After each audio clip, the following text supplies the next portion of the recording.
Setiap hal yang Tuhan izinkan terjadi dalam hidup kita ada tujuannya.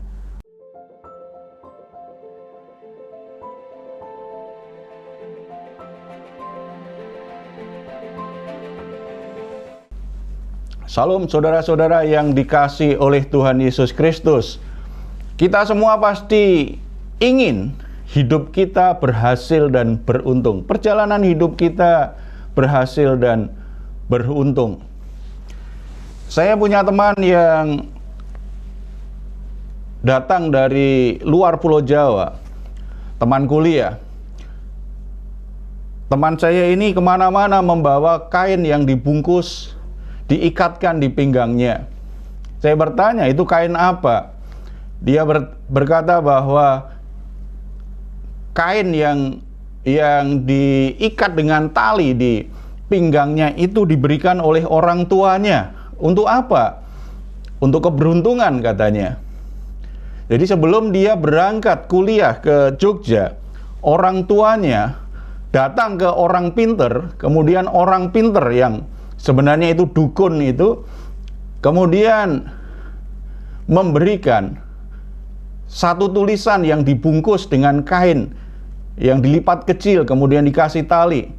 Dia bilang sama ibu itu, berikan kepada anakmu, kemana-mana harus dipakai, supaya selama anakmu ada di perantauan, anakmu selalu ada dalam keberuntungan, supaya anakmu berhasil, supaya anakmu aman. Saudara-saudara, itu namanya jimat. Walaupun yang memberikannya itu orang yang beragama Kristen, tapi praktek seperti itu adalah praktek jimat. Ada banyak orang, termasuk orang Kristen, yang karena ingin berhasil dan mengalami keberuntungan, berbagai cara dilakukan. Dengan berbagai cara yang kadang-kadang bertentangan dengan imannya. Orang tua itu pengen memberi kepastian bahwa di perantauan anak-anaknya itu dalam keadaan aman, lalu memperoleh keberuntungan dan pasti berhasil. Itu yang diinginkan orang tua, tetapi dengan cara yang salah, dengan cara yang justru merusak kehidupan anak tersebut. Sebagai orang Kristen, tidak salah kita ingin berhasil dan beruntung. Tetapi karena kita beriman kepada Tuhan Yesus Kristus sebagai Tuhan dan Juru Selamat, seharusnya kita tidak mengikuti cara-cara dunia, cara-cara yang hanya ingin mencari kepastian palsu, atau cara-cara yang sifatnya jalan pintas, memotong prosesnya Tuhan, dan menghindari tanggung jawab sebagai pribadi. Kita harus meraih keberhasilan dan keberuntungan itu dengan caranya Tuhan. Sebab kalau kita mengikuti caranya Tuhan, tidak hanya kita akan berhasil mencapai apa yang kita impikan, tetapi kita ada di jalan yang benar. Kita akan mengarah pada kehidupan kekal, dan itu akan mendapatkan keberhasilan dalam kekekalan juga, tidak hanya di dalam dunia. Bagaimana cara Tuhan agar perjalanan hidup kita mengalami keberhasilan dan keberuntungan?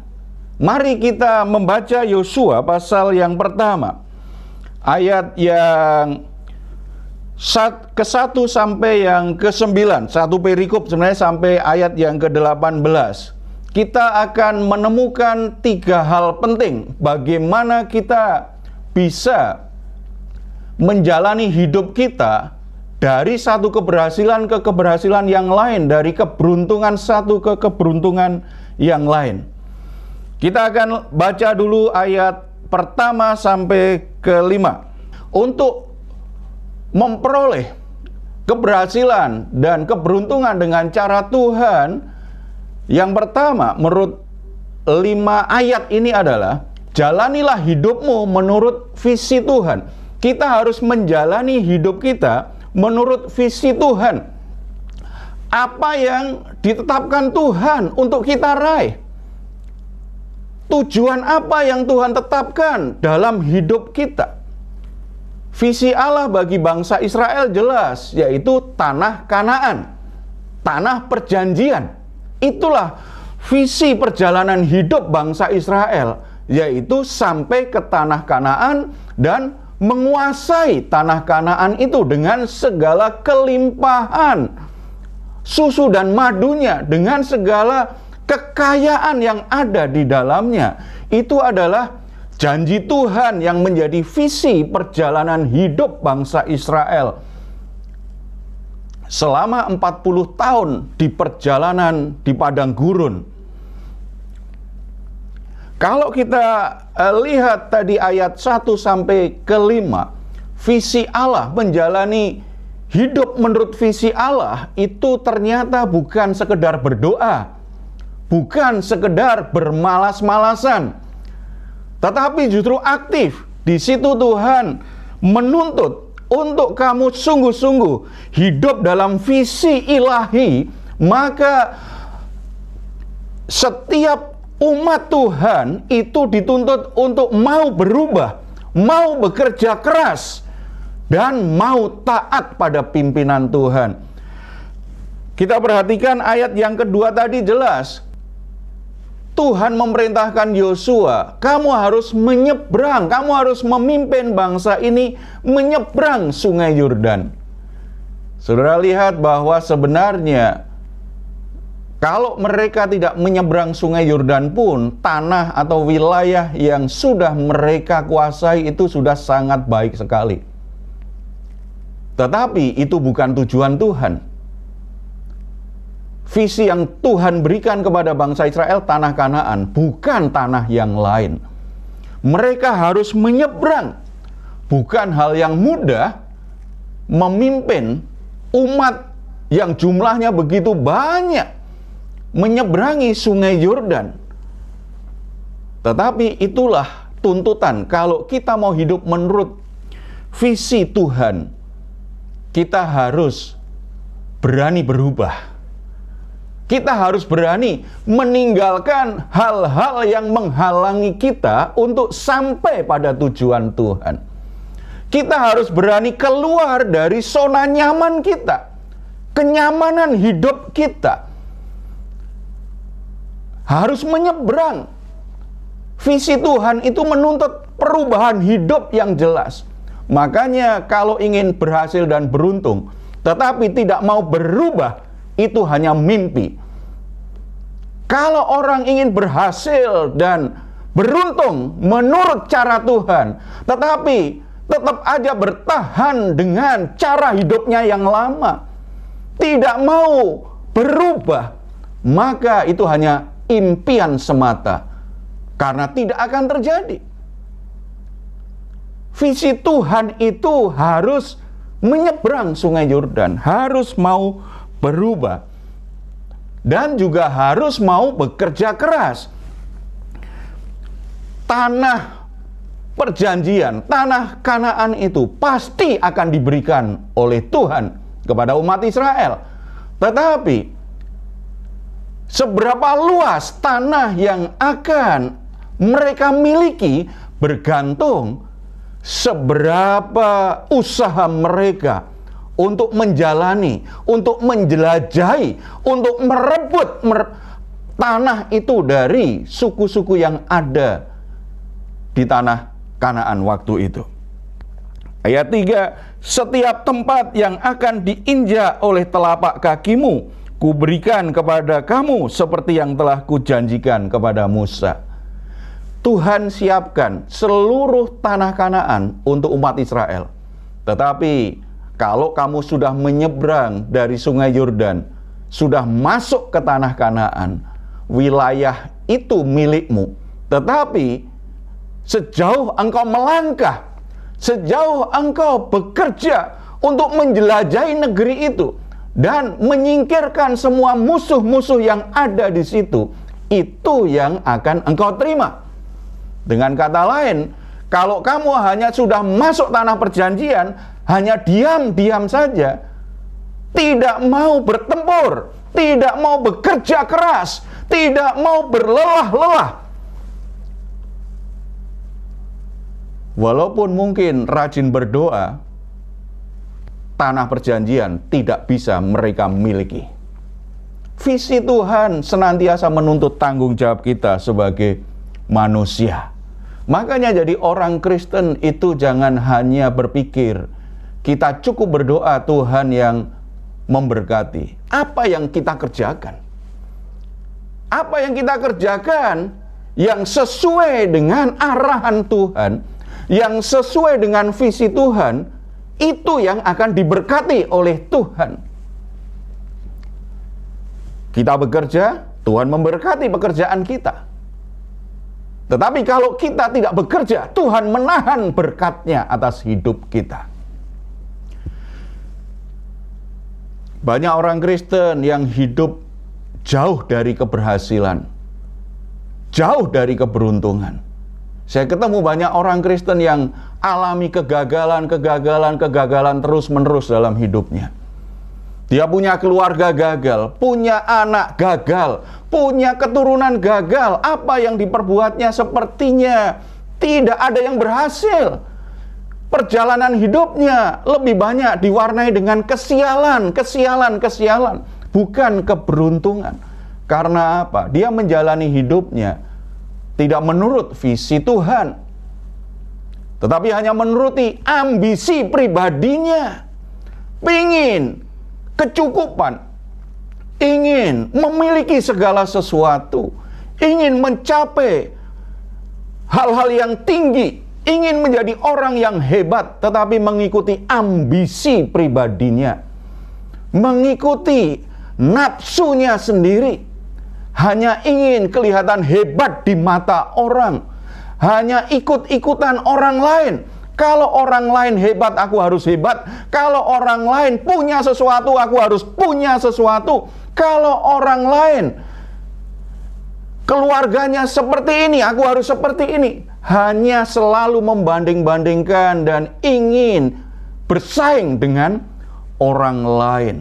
Atau kalau tidak, ada banyak orang Kristen yang hidupnya mengalir saja tanpa arah dan tujuan. Akhirnya perjalanan hidupnya, perjalanan rumah tangganya hanya berputar-putar seperti itu saja. Begitu anak-anaknya sudah menjadi dewasa, anaknya juga tidak punya arah yang jelas. Arah yang membuat hidupnya itu terarah pada tujuan Tuhan tidak dipahami oleh anak-anaknya.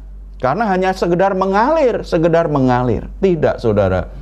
Sebagai orang Kristen, hidup kita itu ada visi Tuhan, ada tujuan yang Tuhan tetapkan. Hidup kita harus terarah pada tujuan Tuhan. Dan tujuan itu seperti tanah Kanaan. Kalau kita terarah pada tujuan, pada visi yang Tuhan sudah tetapkan dalam hidup kita, di sana ada banyak berkat Tuhan. Di sana ada banyak hal baik yang dari Tuhan. Bahkan kalau kita baca ayat yang kelima menarik. Kalau hidup kita terarah pada visi yang dari Tuhan, maka hidup kita itu selalu dalam penyertaan dan perlindungan Tuhan, dalam pembelaan Tuhan. Seorang pun tidak akan dapat bertahan menghadapi engkau seumur hidupmu, seperti aku menyertai Musa. Demikianlah aku akan menyertai engkau. Aku tidak akan membiarkan engkau dan tidak akan meninggalkan engkau. Luar biasa. Siapa yang disertai Tuhan? Siapa yang dilindungi Tuhan? Siapa yang dibela Tuhan? Sehingga tidak ada satu masalah pun yang tidak bisa diselesaikan. Bahkan di situ tidak ada musuh yang tahan dengan engkau. Berarti tangguh sekali ini umat Israel ini. Kuat sekali. Apa yang membuat orang Israel bisa seperti itu? Karena Tuhan menyertai. Orang-orang yang hanya memuaskan ambisi pribadi, memuaskan keinginannya sendiri, tidak peduli dengan Tuhan mau apa dalam hidupnya, itu akan mudah dikalahkan dengan masalah. Kalau kita ketemu orang-orang Kristen yang gampang putus asa, gampang khawatir, gampang cemas, gampang takut, salah satu indikasi hidupnya tidak sedang berjalan bersama dengan Tuhan. Kalau orang berjalan bersama Tuhan, kalau orang disertai Tuhan dalam perjalanan hidupnya, harusnya kuat batinnya. Tidak mudah takut. Karena apa? Tuhan yang memberi kekuatan. Tujuannya apa? Itu harus jelas. Terarah dalam segala sesuatu. Tidak hanya soal pekerjaan, tidak hanya soal karir, tidak sekedar soal ekonomi. Bahkan dalam berumah tangga pun kita harus mengerti visi Tuhan itu apa bagi rumah tangga kita. Harusnya setiap kita sebagai orang Kristen tahu betul visi Allah atas hidup kita, tujuan Allah atas hidup kita. Untuk apa engkau diberi kehidupan di dunia ini? Untuk apa engkau diberi umur panjang? Untuk apa engkau diberi oleh Tuhan pasangan hidup dalam pernikahan? Untuk apa Tuhan memberimu anak atau keturunan? Sementara orang yang menikah yang lain tidak punya keturunan. Tetapi kenapa engkau diberi kepercayaan Tuhan dengan anak? Untuk apa Tuhan beri kesempatan kepadamu bekerja? Tuhan berikan kesempatan kepadamu berusaha. Tuhan berikan kesempatan kepadamu untuk melayani Tuhan. Semuanya itu ada tujuan. Tidak ada yang sekedar kesibukan. Tidak hanya kebetulan. Tidak ada yang kebetulan. Setiap hal yang Tuhan izinkan terjadi dalam hidup kita, ada tujuannya. Oleh sebab itu, saudara-saudara, kita harus mengerti visi Tuhan atas hidup kita apa. Lakukan evaluasi secara pribadi. Apakah selama ini saudara sudah berjalan menurut visi Tuhan atau belum? Kalau saudara sepertinya dihindari, dijauhi oleh keberhasilan, oleh keberuntungan, jangan-jangan saudara memang sedang menyimpang dari visi Tuhan. Saudara hanya sekedar mengejar ambisi pribadi, bukan sekedar mengikuti jalan Tuhan, mengikuti kemauan Tuhan. Selain itu, jangan takut menghadapi masalah. Kalau kita ikut Tuhan, ada banyak tantangan, ada banyak musuh yang menghadang, yaitu pergumulan-pergumulan dan orang-orang yang mungkin tidak cocok dengan kita. Jangan takut, percaya kalau kita berjalan dalam visinya Tuhan, dalam tujuannya Tuhan, dalam arahannya Tuhan, Tuhan menyertai, Tuhan melindungi. Jadi tidak perlu takut. Hal yang kedua, cara Tuhan supaya kita berhasil dan beruntung adalah jalani hidupmu tanpa keraguan. Ketika umat Israel keluar menyeberang sungai Yordan, umat Israel menghadapi suku-suku yang sangat kuat yang ada di tanah Kanaan. Musuh-musuh itu bisa saja mengguncangkan umat Israel. Mereka bisa menjadi sangat cemas karena suku-suku yang ada di tanah Kanaan itu suku-suku yang badannya besar, bahkan seperti raksasa, perawakannya kuat, tinggi besar. Mereka terlatih perang, mereka punya pasukan yang hebat, dan itu bisa membuat orang Israel cemas, takut, dan ragu untuk menjelajahi seluruh wilayah tanah Kanaan. Padahal tanah itu diberikan sesuai dengan sejauh mana kakimu melangkah, sejauh mana engkau bekerja, sejauh mana engkau berani untuk merebutnya. Oleh sebab itu Tuhan mengingatkan supaya umat Israel tidak ragu. Ayat 6, Tuhan berkata begini, "Kuatkan dan teguhkan hatimu, sebab engkaulah yang akan memimpin bangsa ini memiliki negeri yang kujanjikan dengan bersumpah kepada nenek moyang mereka untuk diberikan kepada mereka."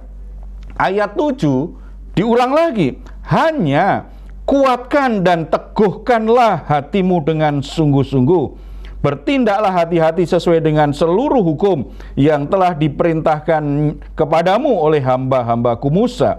Jangan menyimpang ke kanan atau ke kiri, supaya engkau beruntung kemanapun engkau pergi. Diulang lagi di ayat yang ke-9.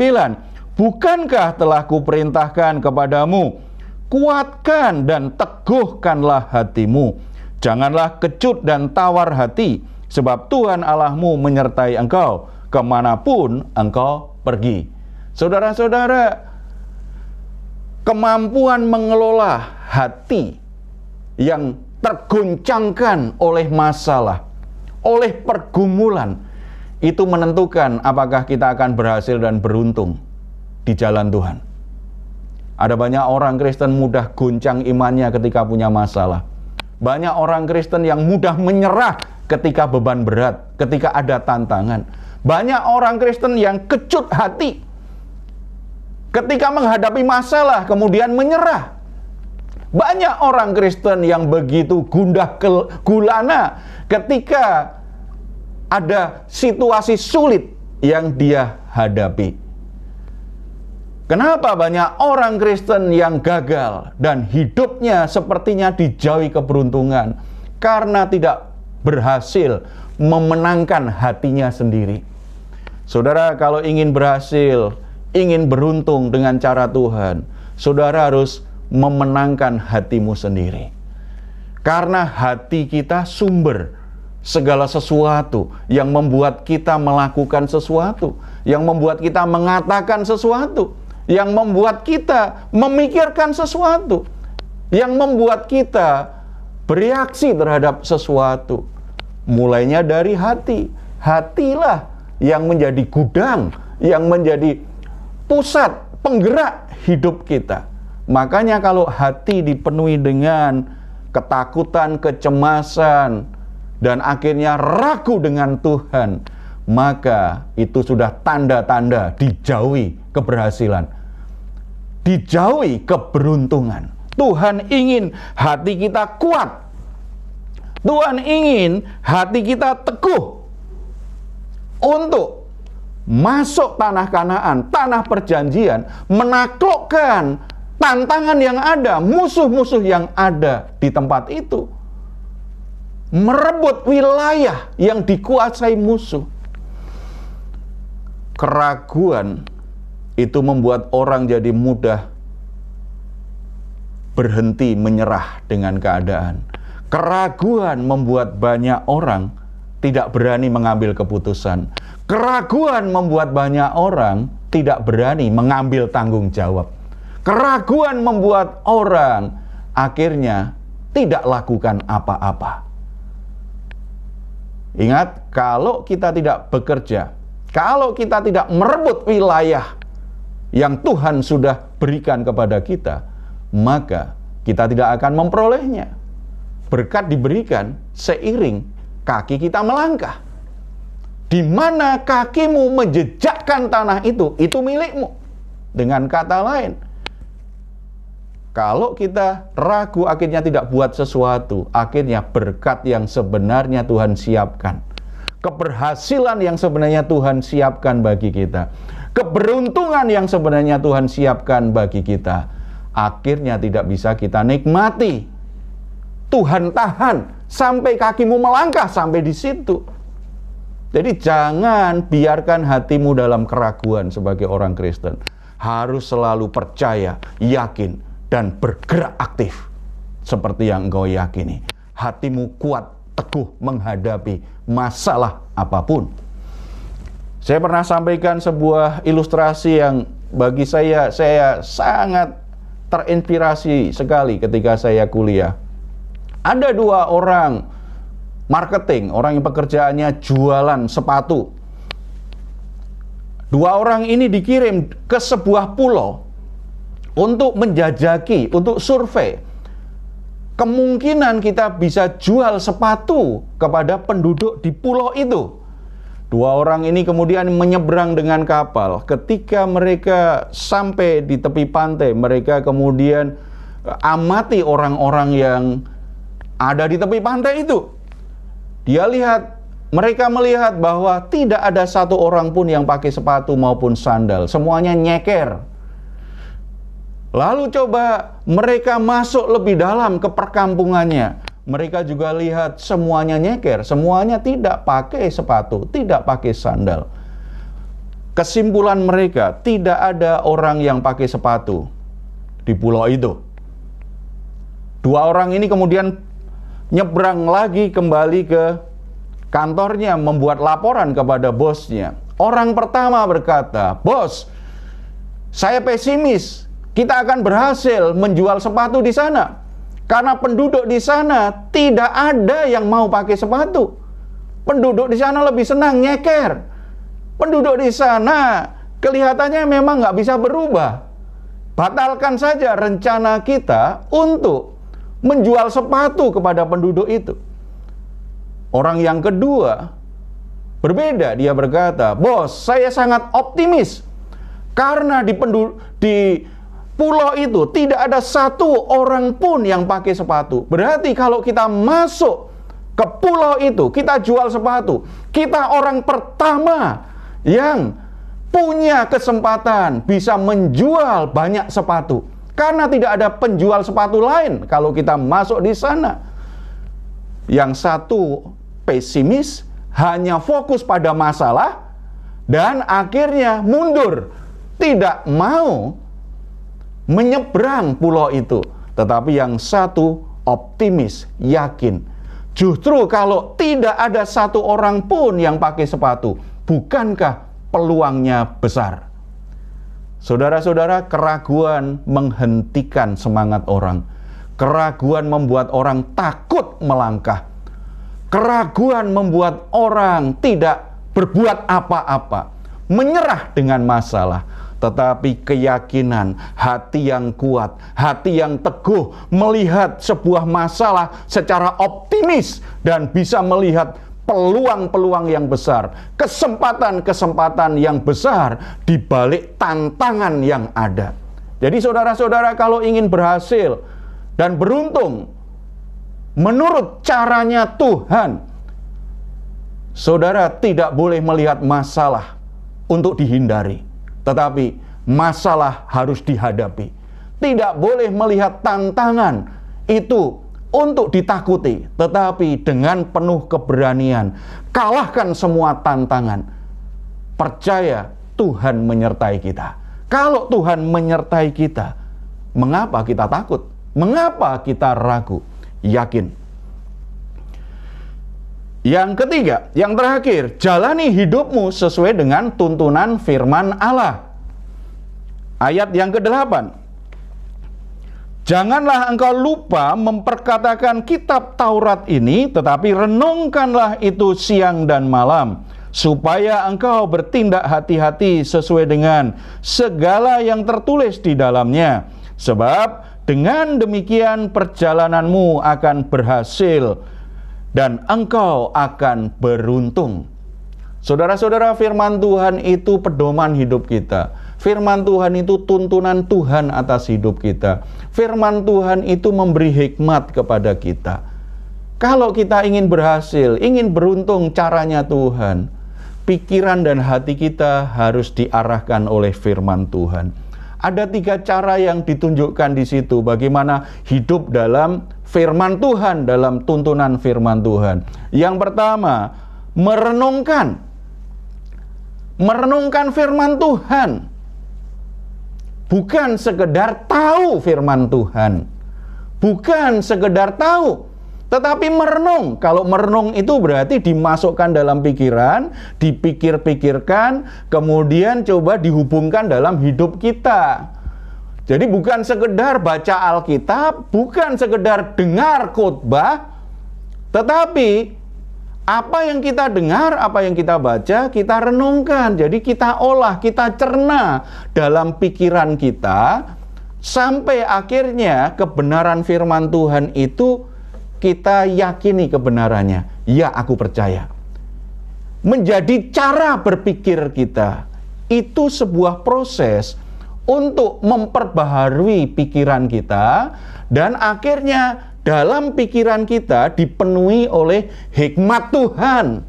Nah, kalau pikiran kita dipenuhi hikmat Tuhan, maka tindakan kita, keputusan kita, respon kita terhadap situasi dan masalah itu selaras dengan pikirannya Tuhan. Selain merenungkan, juga dikatakan di situ, perkatakan. Jangan engkau lupa memperkatakan kitab Taurat. Kata memperkatakan berarti sifatnya verbal, secara lisan. Ketika kita mengucapkan firman, itu bisa membangun iman kita. Iman kita jadi kuat. Tetapi kalau kita hanya mengucapkan masalah, mengucapkan situasi sulit, mengucapkan hal-hal yang buruk, apalagi itu hanya sekedar dugaan-dugaan, analisa, belum sungguh-sungguh terjadi, tetapi kita mengucapkan hal-hal yang buruk, itu membunuh imanmu, membuat imanmu jadi ragu. Perkatakan firman Tuhan.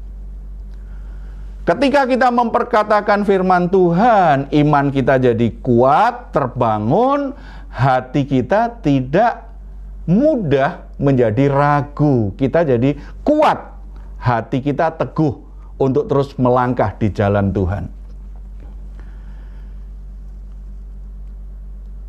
Saya pernah ketemu driver Grab. Minggu lalu saya naik Grab car, kemudian ngobrol dengan driver Grab-nya. Driver Grab-nya itu kita ngobrol-ngobrol begitu, kemudian nyambung ke hal rohani. Dia berkata, "Pak, bagi saya Alkitab itu, membaca Alkitab itu kebutuhan hari-hari saya." Saya bertanya, "Kok sampai bisa seperti itu, Pak?" "Iya, kapan dimulai?" Dia cerita, dia punya satu anak tunggal. Anaknya ini kena kanker darah, ya, leukemia. Dan dokter sudah memvonis dia tidak ada harapan. Akhirnya dia harus sering meninggalkan pekerjaan untuk mengurus anaknya ini, untuk mencari rumah sakit dengan bayaran yang lebih murah, untuk menghubungi lembaga tertentu untuk mendapatkan bantuan. Pokoknya sering harus keluar pekerjaan. Karena sering meninggalkan pekerjaan, dia dipanggil bos. Kemudian bosnya mengancam, "Kalau kamu terus bolos, tidak masuk kerja, kamu harus mundur. Tidak bisa kerja terus." Dia kasih penjelasan, "Tapi saya harus, Pak, saya terpaksa karena saya harus antar anak saya untuk berobat. Anak saya dalam kondisi yang sangat serius. Kalau tidak diobati, saya takut anak saya tidak ada harapan lagi." Tetapi bosnya tidak mau mengerti. Dia sodorkan satu kertas. "Kamu tanda tangan, kamu mundur." Dia hampir marah, bapak itu. Emosi, sepertinya bosnya tidak mengerti keadaannya. Padahal bosnya juga seiman. Ketika dia dalam keadaan mau emosi, dia ingat firman Tuhan dari Galatia, buah roh,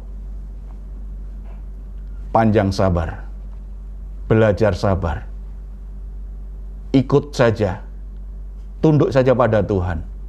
Akhirnya dia tanda tangan pengunduran dirinya. Dia masih berharap dapat pesangon, hanya benar-benar dikasih pesangon untuk ongkos pulang. Sedikit sekali, hanya beberapa ratus ribu. Kembali dia mau marah dan tidak mau mengambil uang itu. Tetapi dia ingat lagi firman Tuhan. Dan dia kemudian ucapkan, "Mungkin Bapak memecat saya dan tidak menghargai saya hanya dengan ratusan ribu ini. Tetapi saya percaya Tuhan membela saya. Tuhan menyertai saya, pasti selalu punya cara untuk menolong saya." Dia memperkatakan firman. Dia keluar dari ruang bosnya, dalam perjalanan pulang dia nangis. Tidak tahu apalagi bagaimana membiayai anaknya berobat. Karena dia bilang, Untuk beli obat aja Pak, saya harus keluarkan 20 juta sekali beli obat. Itu untuk beberapa bulan. Saya nggak ada pekerjaan, tetapi saya percaya bahwa Tuhan memelihara saya. Dia memperkatakan firman Tuhan. Tuhan menolong dengan cara nggak terbatas. Istrinya kerja di sebuah perpustakaan sekolah. Ada anak pelajar yang sering ke perpustakaan, kenal. Kemudian anak itu nggak tahu cerita anak ibu itu atau gimana. Pokoknya anak itu kemudian orang tua dari anak itu inisiatif menggerakkan keluarga besarnya untuk mengumpulkan dana membantu keluarga ini. Dia cerita dengan mata berkunang-kunang. Dia masih sangat terharu. Gaji saya paling hanya beberapa juta, Pak. Tetapi ketika saya dipecat, ternyata Tuhan menggerakkan hati keluarga besar, orang yang saya nggak terlalu kenal. Setiap bulan sejak saat itu, mereka kirim 50 juta agar saya bisa membawa anak saya berobat dan merawat. Dan saya fokus, sejak saat itu fokus dengan anak saya. Tuhan lakukan mujizat, anaknya yang menderita leukemia alami mujizat, bisa sembuh. Saudara-saudara, itulah keberuntungan yang dimiliki orang yang hidup dalam visi Tuhan. Orang yang hatinya tidak mau kalah dengan hal-hal yang buruk, hal-hal negatif, menjadi lemah dan ragu. Tetapi dia memperkatakan firman Tuhan.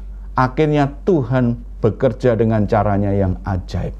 Saudara-saudara, kembali, jangan hanya mendengar firman Tuhan. Jangan hanya membaca firman Tuhan. Tetapi renungkan, perkatakan, dan lebih dari itu, lakukan firman Tuhan. Ketika kita melakukannya dengan tekun, di situ Tuhan menyertai. Kalau Tuhan menyertai, perjalanan hidupmu menuju keberhasilan dan keberuntungan. Kalau engkau menghadapi masalah, menghadapi tantangan, Tuhan membela. Karena Tuhan tidak membiarkan engkau gagal dalam perjalanan. Tuhan ingin engkau sampai tanah Kanaan, tanah perjanjian, sampai pada tujuan di mana Tuhan sudah siapkan segala kelimpahan anugerahnya, segala berkat-berkatnya. Tetapi engkau terus melangkah, engkau harus terus melangkah, terus melangkah. Jadi keberhasilan dan keberuntungan cara Tuhan itu adalah jalani hidupmu menurut visi Tuhan tanpa keraguan, dan biarlah hidupmu dituntun oleh firman Tuhan. Jangan takut dengan kesulitan apapun, karena Tuhan selalu menyertai dan membelamu. Amin.